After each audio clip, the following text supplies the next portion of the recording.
పూర్తి వివరాలకు చదవండి రేపటి అక్షర శిల్పం దినపత్రికలో.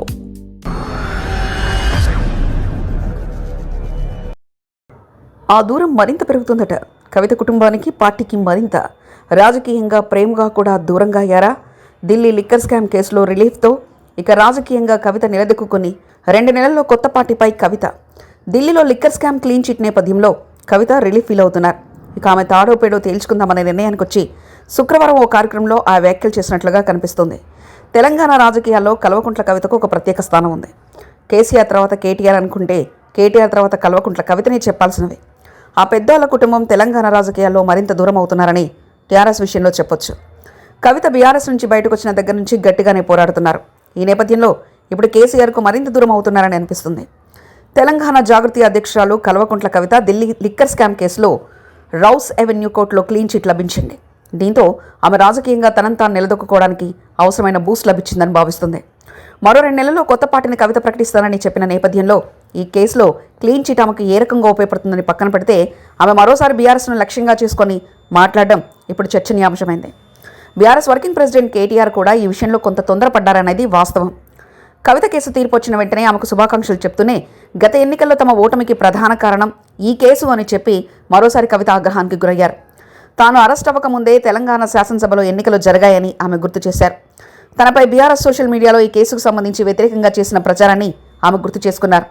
తాను కేసీఆర్కు లేఖలో ఏం చెప్పానని, గత ఎన్నికల్లో అవినీతి పరులకు ప్రజల్లో అసంతృప్తి ఉన్న నేతలకు టికెట్ వద్దని చెప్పానని, అయితే దానికి విరుద్ధంగా పాత వారికే ప్రజల నుంచి చీత్కారాలు ఎదురైన వారికే మళ్లీ టికెట్లు ఇవ్వడం వల్ల బీఆర్ఎస్ కూటమి ఓటమి పాలైందని చెప్పారని కవిత అన్నారు. అంతేకాదు తెలంగాణ రాష్ట్ర సాధన కోసం ఏర్పడిన ఉద్యమ పార్టీ అయిన టీఆర్ఎస్ను బీఆర్ఎస్గా మార్చడానికి కూడా తాను వ్యతిరేకించారని చెప్పారు. నిజాలు చెప్తే నిందలు తనపై వేస్తారా అని కవిత ఎదురుదాడికి దిగారు. దీంతో తన సోదరికి ఢిల్లీ లిక్కర్ స్కామ్ కేసులో క్లీన్ చిట్ వచ్చిందన్న ఆనందం కంటే కేటీఆర్ చేసిన ట్వీట్ కారణంగా కవిత మరింత పార్టీకి దూరం అయ్యిందని అనుకోక తప్పదు. ఆమెలో మరింత పట్టుదల పెరిగిందని అంటున్నారు. కవిత సొంత పార్టీ పెట్టి విడిగా పోటీ చేస్తున్నందువల్ల నష్టం ఎంతో కొంత బీఆర్ఎస్కే జరుగుతుందన్న విషయాన్ని కేటీఆర్ మర్చిపోతున్నట్లుంది. కవితను దూరం చేసుకుంటూ కేటీఆర్ మరింత తప్పు చేస్తున్నారని గులాబీ పార్టీ నేతలే చెప్తున్నారు. అందుకే రౌస్ అవెన్యూ కోర్టులో 5.5 నెలల పాటు జైలు శిక్ష అనుభవించిన తనను కోల్పోయిన కాలాన్ని తిరిగి ఎవరిస్తారంటూ ఆమె ప్రజల్లోకి వెళ్తే ఎంతో కొంత సానుభూతి వస్తుంది. అది కారు పార్టీకే నష్టమని చెప్పక తప్పదు. రాజకీయాలకు సంబంధించి చూస్తే కుటుంబాలుండవు. కుటుంబాల ఆప్యాయతలకు సంబంధించిన ఆనవాలు కూడా మిగిలిన సందర్భాలు లేవు. రాజకీయాల్లో ఎప్పుడూ అధికారం మాత్రమే కనిపిస్తూ ఉంటుంది.